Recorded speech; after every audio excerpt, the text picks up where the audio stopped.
Hello YouTube, it's Vay, and good evening everyone. Welcome to the after party of Amnesia. Some of you might be new here, you might be some distant relatives coming from Facebook. Some of you might not be new here, and maybe you already heard that I made a movie. So let this video serve as the after party of the premiere. Today we're going to be talking about everything that went into making this movie, and so this is a little fun behind the scenes, if you will. But this is also an after party. See, I even dressed up.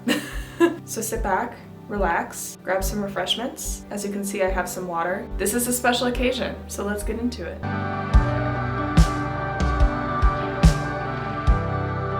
For starters, if you have no idea what this is, I've been telling everyone that I made a movie because for the past year I've been working on my senior thesis for my film major, which at my school is called a capstone project, but it's kind of equivalent to like a senior thesis. And because I'm a film major, that capstone project is making a film. And since starting this project, I knew I wanted to put it on YouTube to look back on, and also just for other people to see it if you weren't able to make it to the premiere. Because if you're watching these videos right when they're premiering, I am currently at the live premiere. We're showing it in person for the first time, and we're also doing a live Q&A with all of the groups that did capstones. There's our group, but there's also 2 other groups. But yeah, I wanted to put it on YouTube so that others can see it if you only know me from social media and you don't live around here, or if you are my friends and family and you're just not able to make it, that's totally fine. I still want everyone to be able to see it. And with that, I knew I always wanted to make this follow-up video because there's truly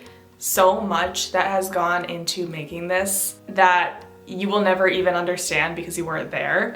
But I want to talk about at least a couple of the things. I want to tell you all about the inspiration, how Amnesia came to be. I want to talk about all of the fun little details that you probably didn't even notice, and like all of the little Easter eggs within the film. I want to talk about the actual production and like the whole step-by-step process of how do you make a film.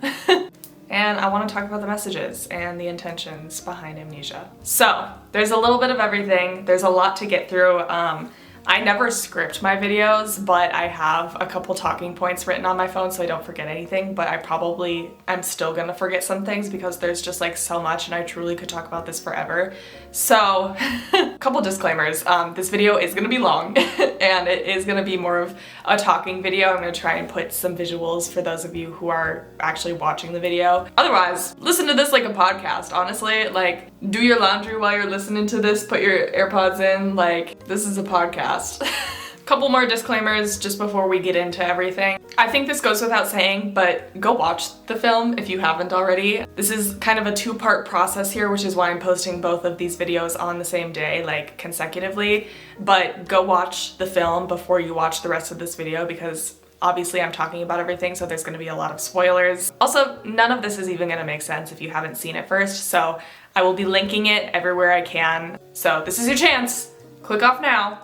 Go watch the film first. It's a little less than 15 minutes long. Okay, did you do it? Did you watch it? Okay, one more disclaimer. I know, I talk a lot. That's also why this video is gonna be long. I just tend to over-explain things sometimes, but one more disclaimer. I just wanna say up front that yes, I have been referring to Amnesia as my movie and I made a movie and just a lot of wordage that makes it sound like this is my project. Total honesty, it's not my project. Me and a whole group of people who worked on this project, it's everyone's project, and I want to make that clear. It's just easier for the sake of telling a story to just say my project. I just want to make it known that I was not the sole creator of this, and there was a whole team of people working on this, a whole cast. Like, all of these people are so hardworking and so talented, and like, I owe them everything. I just also happened to be there. And also, with that being said, I'm not gonna name any of the cast members or crew members just because like I don't even know if any of them know that I'm making this video, so I don't want to like give them a shout out if they don't want it. I think that's finally all of the disclaimers I have to get into, so let's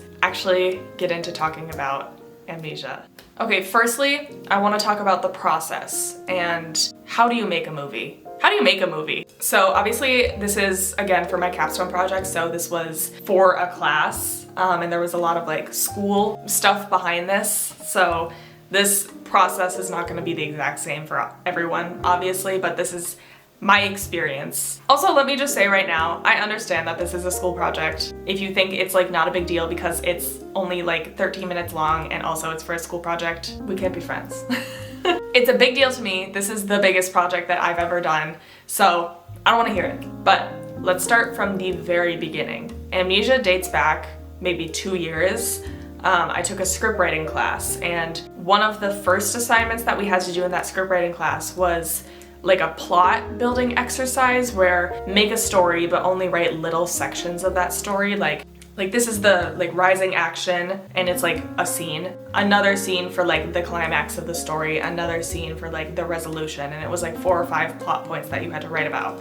This is relevant because this was, if you will, the birth of Amnesia, okay? So flash forward an entire school year. It is now fall of 2024, this past fall, and I knew I was doing capstone. I knew that was the big thing that I had left to do before graduating. Now, one of the first things that we did in capstone was pitches. I've never given a pitch before, but I've seen them a couple times. And for those of you who don't know what a pitch is, it's where you basically present your idea. It's kind of like a little Shark Tank thing where a pitch is where we would go up in front of the class, or in the real world, like a board of people. You say, this is my concept for the film. You tell them the whole story. Like Amnesia has a twist at the end, but I couldn't keep that a secret. I had to tell them because these people could maybe be working on this project with me, so they had to know everything. So you tell them the story, and then you say, these are like the stylistic aspects I'm looking for, you know, like original soundtrack, drama, thriller, genre, and then like I'm looking for a producer and a sound designer, etc., etc. Now, anyone could go up and pitch, but only a couple pitches were chosen because, again, this is a group project, so you can only choose a couple of the pitches and have other people join that group. Going into this, I was literally never planning on pitching, so I had Amnesia in the back of my head, like, well, if I have to pitch, I would definitely do that story. But then I backed off because I knew that not everyone had to pitch, so I wasn't really planning on pitching. Probably like 90% of people did pitch because everyone wants their idea chosen. I just personally hate being a leader and I hate talking in front of people. But I did talk to like a few different people, like, yeah, if I had to pitch, this is the idea I'd be going for, this is the story. Everyone that I talked to was like, why would you not pitch that? That's like an amazing idea. So I was on the fence about it for a while, and then I finally just grew a pair, and I was like, you know what, like, what's the harm in pitching? Like literally nothing, so I might as well just pitch. Worst case scenario, it doesn't get chosen. So spoiler, I did the pitch and it got chosen. So to make a long story short, we ended up with my film, another film, and then an animation group. So we have 2 live action, 1 animation, and we formed our groups. So the entire rest of first semester was all of the pre-production. And pre-production means, well, I think it's kind of self-explanatory, but it's everything that you have to do to prepare before making the movie. So part of that is doing a lot of research behind it, and then part of that is actually planning everything out. And the very first part of that also is splitting up everyone into roles. So each person on the team, for the most part, had like 1 main role and 1 sub role. So we have someone who's a director and a producer. We have someone else who's doing production design and lighting. For me, my main role is director. My sub role is scriptwriter. And also part of this is that everyone had to have like a main, like integral role. And for some reason, scriptwriter is not one of those roles. Director is, scriptwriter is not. But like, I think scriptwriting is pretty important. Why do I not get credit for that? Whatever. So like I said, the rest of the semester is a lot of research, a lot of planning. Everyone is doing their part specific to their role. So production designers are researching different props and different like outfits and like what kind of vibe they want with the set and with the makeup and the hair and costuming and stuff like that. For me, I spent a lot of this semester making the script. Like I mentioned, we have 2 directors, so my half of the directing was more of like a visual director. Like I was making sure that the storyline was consistent all the way through, and so I would also like look over some of the stuff that other people were doing and just making sure that everything is all consistent and everything fits the vision of the story that I have, right? We have another director who's more director of casting, if you will. So she was the one in constant communication with the crew and being at rehearsals and helping with the blocking and just like being in charge of the cast. So yeah, all of first semester was not at all making anything, it was just planning everything out. So scheduling everything, proposing ideas, solidifying those ideas, making sure we were ready to go, that when we came back from winter break, we could just start filming. And at the very end of first semester, we also did a casting call, or like auditions, and we made our cast. Fun fact, most of our cast, if you don't know, they're all film students. One of them is also a student, but not in film. And then we have someone else who is just like involved in like theater and like local things in the community. But we had like an amazing turnout, I feel like, for the casting call. There was like 15 to 20 people there, which I was like, how did you all hear about us? Like, you're all here right now, oh my gosh. And also like, I used to do theater, but like being on the other end of the audition, and like also I wrote the dialogue and now I'm hearing other people reenact it. What the heck? So, second semester was production. At the very beginning of the semester, we just tied up any loose ends that we still had from first semester, and just kind of regrouped a little bit. And then we quickly got into rehearsals, and then all of March was just filming.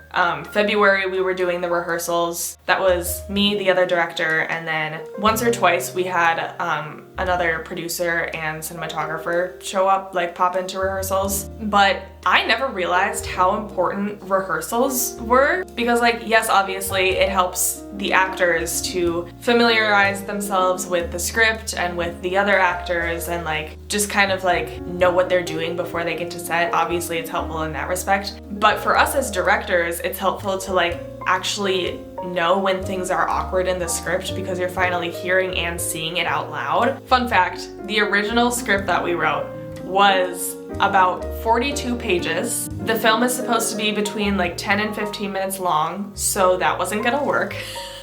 Somehow, by the grace of God, we were able to cut it down to like 20 pages, maybe like 18, or like a little less than 20. Like I said, I was working on that script for a long time, and like most of that time was trying to cut the script down.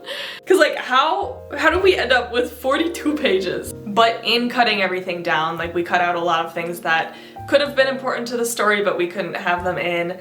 We cut out like a lot of the things that we kept adding in to make the whole thing longer was like, oh, this next scene doesn't really make sense, so we have to add another scene before that to add context. And a lot of those scenes we had to cut out because they weren't like insanely important to the story and like moving the story forward, so we had to cut them out. They were just there for context. But in doing that, I think that could have created some awkwardness in the script, because like now we're in this new scene and like how do we get here? Or besides the entire scenes that I cut out, a lot of the trimming was just like random dialogue that wasn't necessary, or like some descriptions that weren't necessary. A lot of the stuff that was making the script not awkward, I think, is what I cut out. So then when we went and rehearsed it, now it was kind of awkward. So long-winded way of saying that the rehearsals were very needed for us directors, because it was really important to see where that awkwardness was, both in the blocking and the actual positioning of the actors, but also in the dialogue. Because there were a few places where like the scene starts and they're all just kind of standing there, and then they like walk somewhere else, and then they're all just kind of standing there, and then they get into the dialogue, and it's like, okay, that was really weird. Like, I think you need to ad-lib a little bit. Specifically in the bar scene, but I'll get to that later. So yeah, we had rehearsals all through February, and then March, we were just filming and filming and filming. And filming is, I think it goes without saying, the most taxing of the whole process. You really don't think it will like physically drain you that much if you're just like sitting behind a camera all day and like the actors are doing all the work. But like we had some like 12-hour days or close to it. Our crew could not like talk to each other the whole like at least couple days after that weekend, because like we were just so out of it. Our first day of filming, we filmed at a bar. There was a local bar that was kind enough to let us film there. We didn't have the best of luck with other spaces. Luckily, most of the film takes place in a character's like apartment, so we didn't have to worry too much about finding locations, but there are a few scenes that we had to find a location. Luckily, the bar was like an easy find. The library, we did not have the same luck with. The library, fun fact, was actually written for a coffee shop instead. We reached out to a few coffee shops, didn't have luck, rewrote it as a library, also didn't have luck with the public library. We ended up filming at the on-campus library instead. If we had more time, I would have loved for it to be in a coffee shop, but I think we worked with what we had. Also, a big part of some of the stuff is like we have like not very much of a budget. We just like got some donations from friends and family, but for the most part we're students and like we don't have millions of dollars, so finding locations, finding props, costumes, all of those things, like a lot of it was like, okay, what's the cheapest option we can do? But yeah, the first scene we filmed was the bar scene, which we actually had to go back and reshoot. So that first day of filming was really just a test run, honestly. The big chunk of our filming was done on this one weekend in March. We rented an Airbnb and we filmed all of the like apartment scenes. And that's when, like I said, it was very taxing. We would go from like 9:30 in the morning to like 8 p.m. Saturday and Sunday of that weekend. So we used a chunk of our money to rent the Airbnb for the weekend. As far as like props and costumes and everything, there were a few things that we bought off of like Amazon, but most of the stuff was just provided by either the crew or the cast themselves. But yeah, like I was saying, those were 2 days in a row that were very long. And of course, each filming day is also like you have to haul everything in, all of the equipment, all of the props, everything that you need, makeup and hair stuff, like there's just so much stuff that you have to bring. Haul it into the Airbnb on the first day, set everything up, set up all the props, set up the equipment, and then film the whole day. And then the next day you had to come back and take everything down at the end of the day, put everything away, haul everything back to wherever it came from. It was just so much. And also the fact that they were very long days, it was like we were all just like delirious by the end of it. And then there was, I think, just one more day of filming where we went and reshot the bar scene and then we did the library scene. So all in all, there weren't like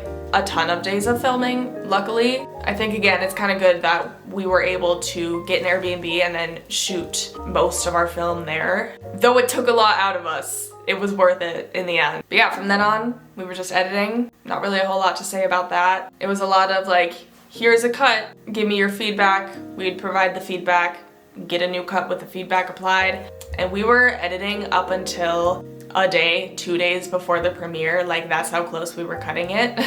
Final week before the premiere was tech week in theater terms. We went into the auditorium that we were doing that live premiere at. We tested each of the films out on the big screen, checked just to see how everything looked. You know, sometimes color grading shows up differently on different screens, but most importantly, the sound and how that works. So we did that on Monday and then again on Wednesday. And also while we were doing the tech checks, we were just kind of going over the Q&A and how that was gonna work. Because like I mentioned at the live premiere, we also are doing a Q&A. So the whole crew of each film would go up on the stage and say, this is our group, this is our film. And then we would leave, they'd play the film, come back on stage, say, hello, we're back.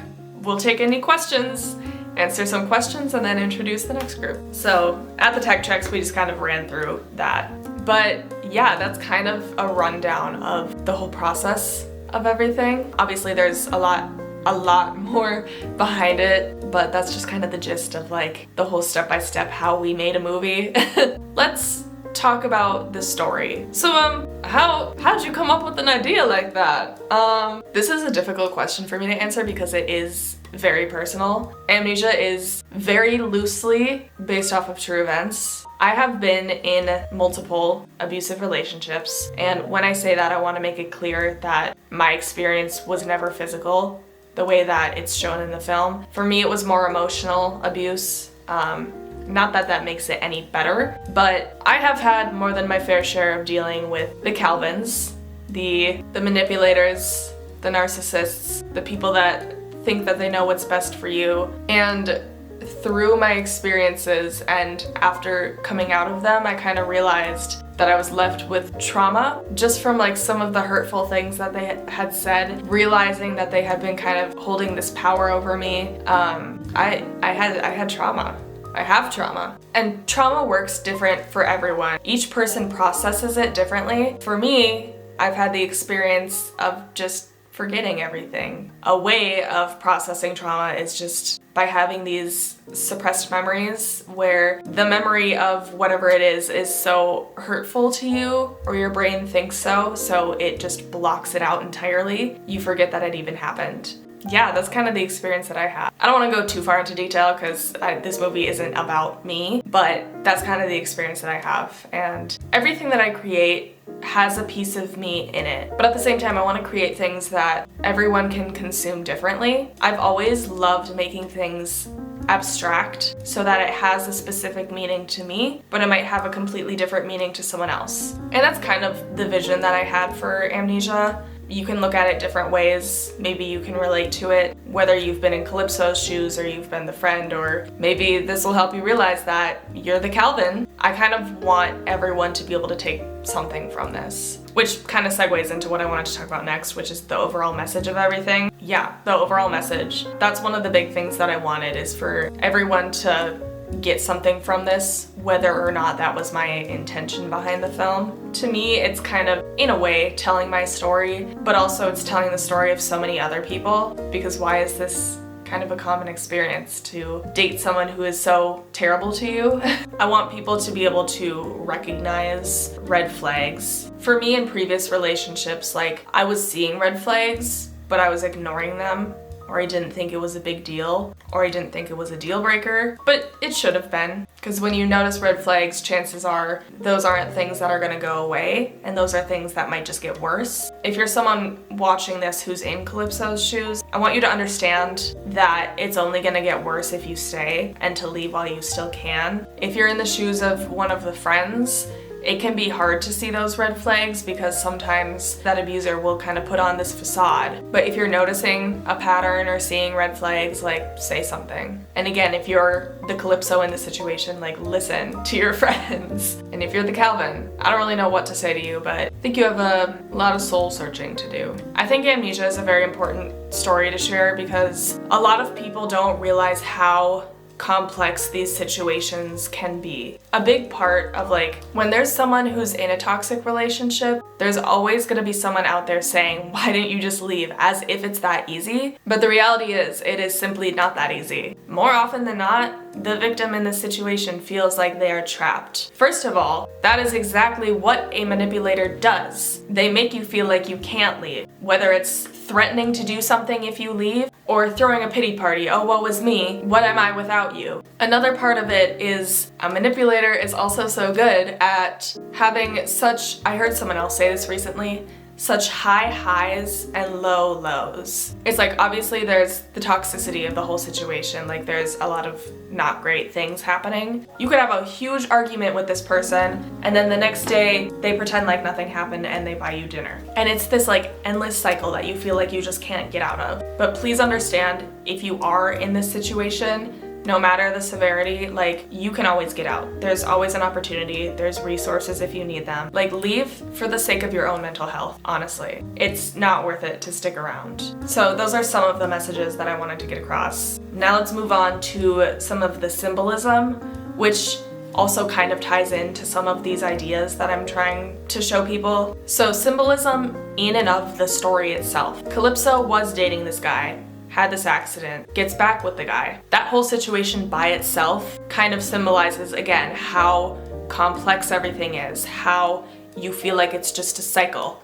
how it's not that easy to leave. Even when, I mean, unbeknownst to her, she had left the relationship, she didn't. She was still in it. And it also goes to show, and like some of this is in the dialogue itself too at the bar scene, it just goes to show that like a person like Calvin will not change. They will keep doing the same things they always have because I don't know if they even know that it's wrong. People like this can apologize all they want and that doesn't fix the situation. That doesn't undo everything that happened.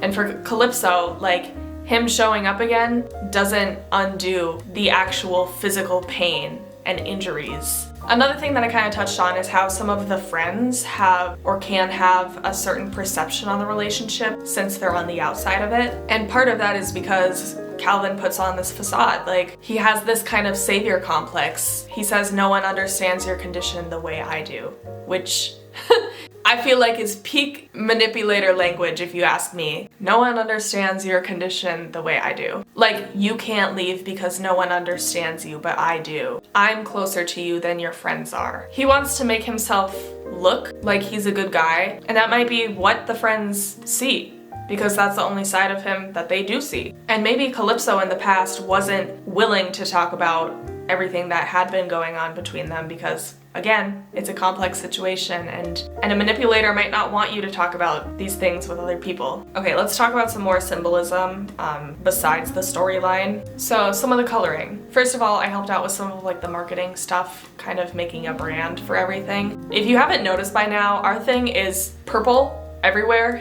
I feel like purple gives off this vibe of confusion, dazed. We also wanted a lot of like kind of wavy or like smoky sort of effects, again, to kind of show that confusion, that she's like lost. More on the colors, we had colors in some of the lighting. We also had, even in that last scene in Calvin's room, we had a lot of red and blue lighting, which someone made a comment on. Red and blue makes purple, which was not intentional, but like, yeah.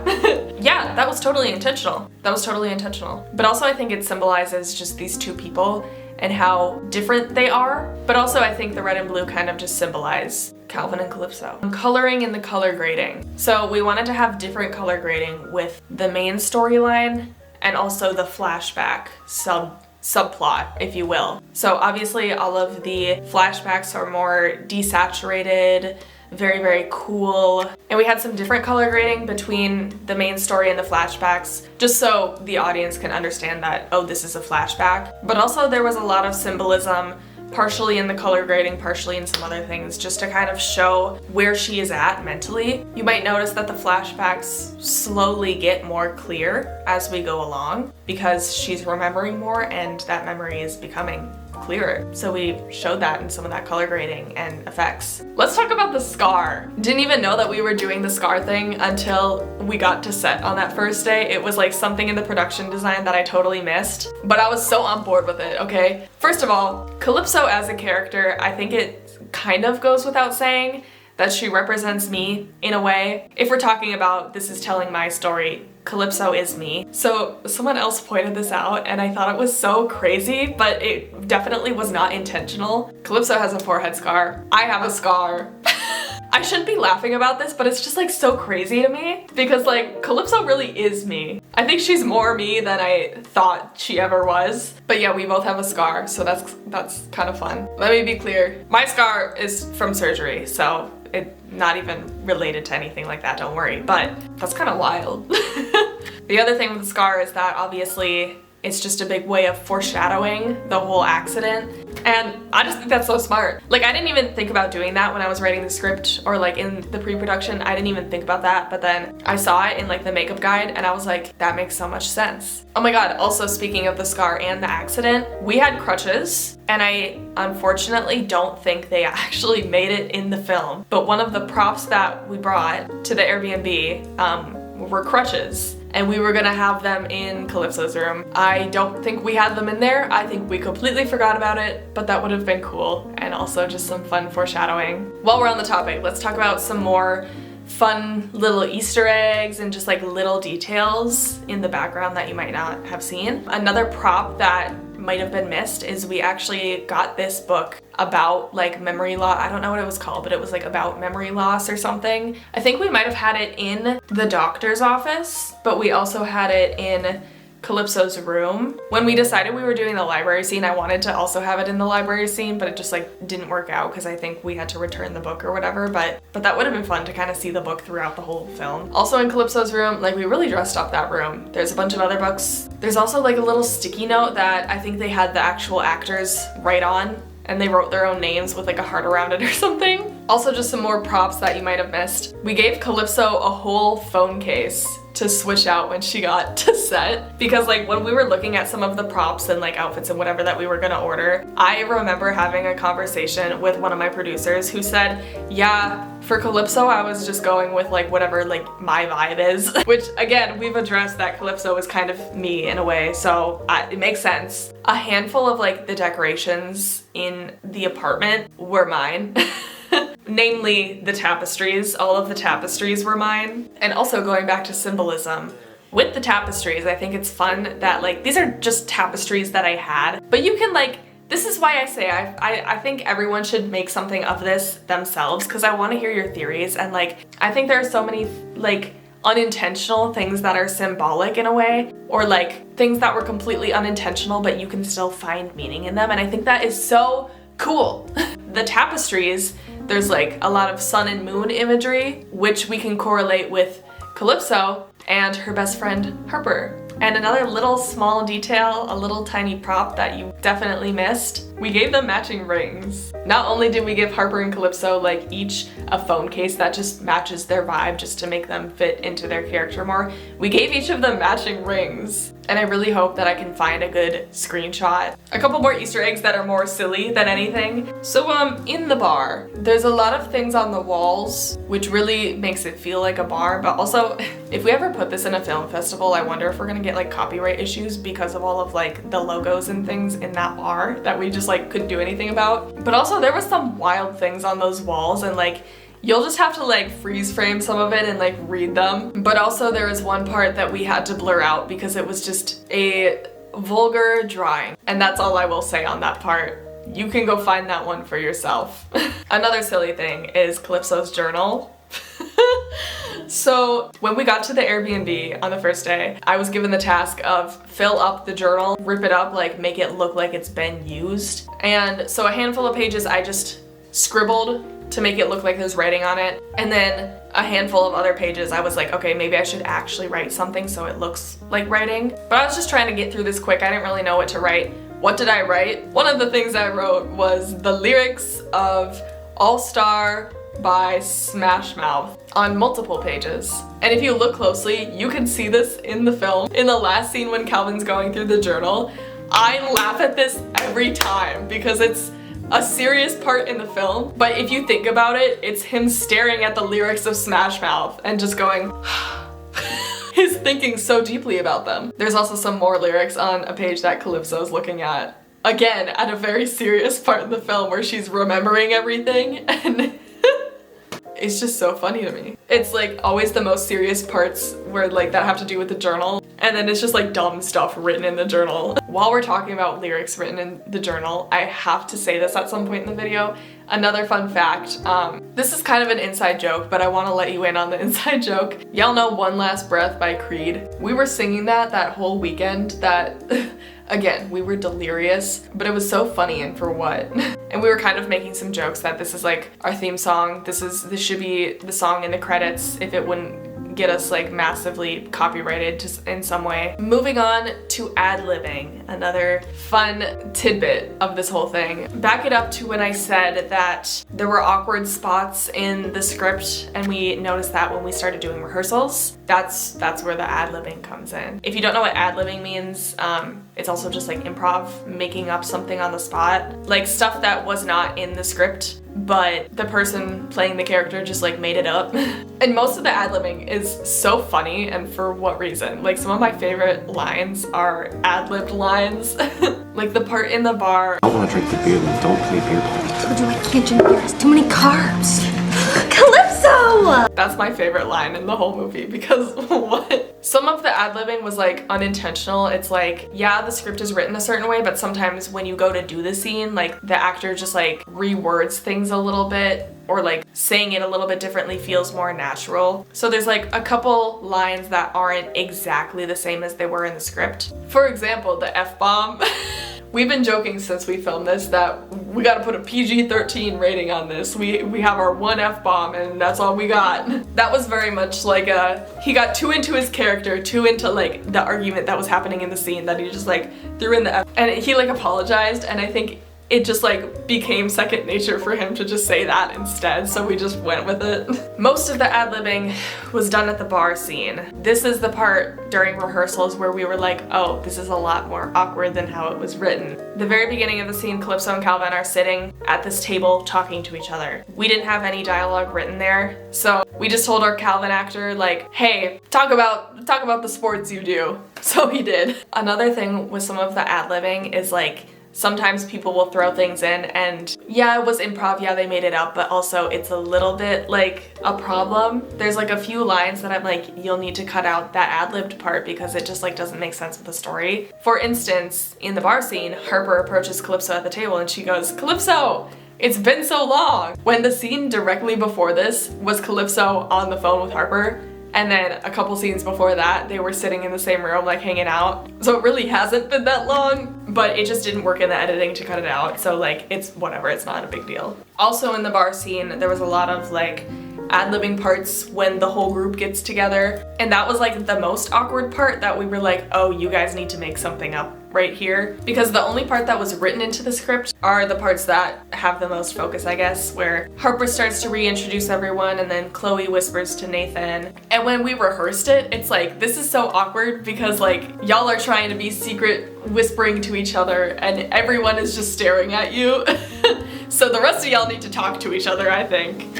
And I think there's some funny things that are said during that too. Like I think when Chloe turns to Nathan, I feel like Calypso said something like, Harper, you had one too many? Also, fun fact, I just think it's fun that we went to this bar and then like we actually gave them drinks. They were all like mocktails, like non-alcoholic, but I think that's fun.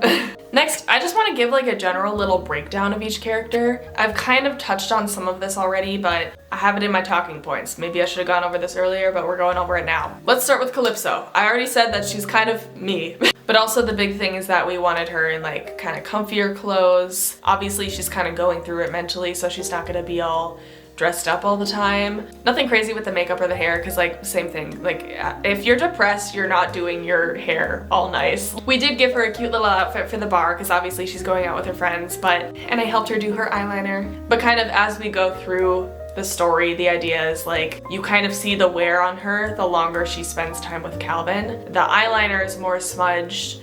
Maybe she looks a little bit paler, like almost sick. I mean, we didn't want it to be crazy obvious, but like there was like smudged eyeliner and stuff. And we did the tear stains after the bar scene with makeup. That was fun. And then of course I also touched on the scar. Obviously the scar was makeup, and then we even like put concealer over it, like, oh, maybe she tries to hide it. The actual accident, the idea was to recreate the scar, and we made up choreography with the way she was falling down the stairs because obviously we didn't have her actually fall down the stairs.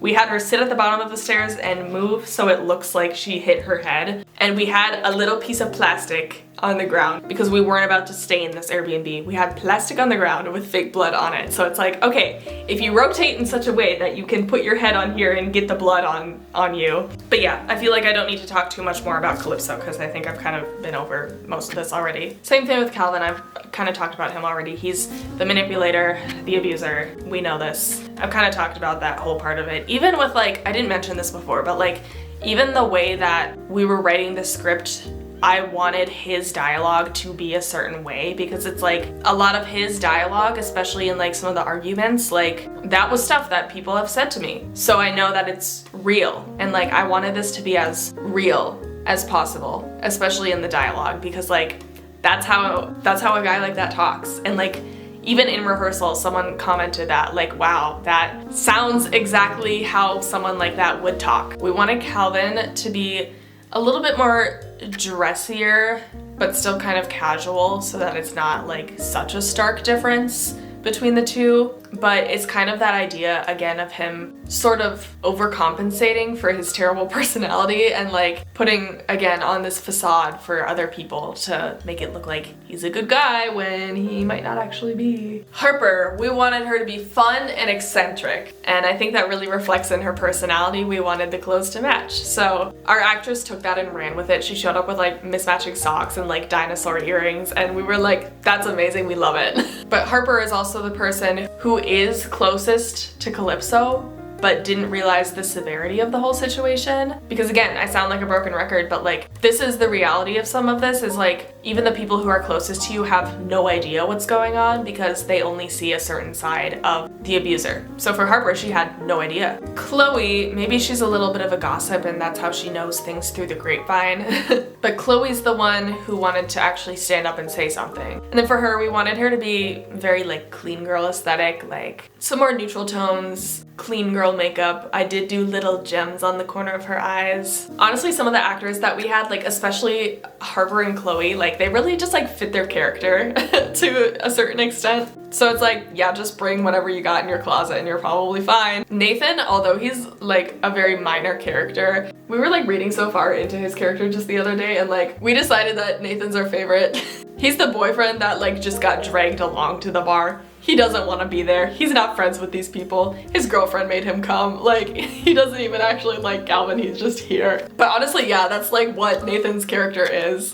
But the other part of the backstory is that Nathan and Calvin were friends, and that's how Chloe has heard about some of this. Nathan, we didn't want anything crazy style-wise. Our vision was sort of like typical frat guy, because the only line that we originally had written for him was like he bro-hugged Calvin or like high-fived him or whatever. And that was it. Next topic on the list, what happened at the end? I wanted to leave this one for the end of this video. There's a lot, and I probably won't even address like everything that you could say about this scene. First of all, there's a crazy lot of like symbolism and like underlying meanings in this scene. The way that Calvin and Calypso walk around at the very end, in combination with the lights I talked about, the red and the blue lights, I feel like that's very symbolic because it kind of shows this shift in power between the two. It also shows kind of this role reversal that's happening. That's how I look at the whole end scene, is like it's this crazy role reversal of, well, now Calypso is the one in charge. Now Calypso is the abuser, in a sense. Now Calypso finally has power over him. The end scene, I want all of you to be able to talk about it and have a conversation about this because I feel like the way that you look at this scene says a lot about you. Maybe this is a hot take, but if you think that Calypso's in the wrong here, you're the problem.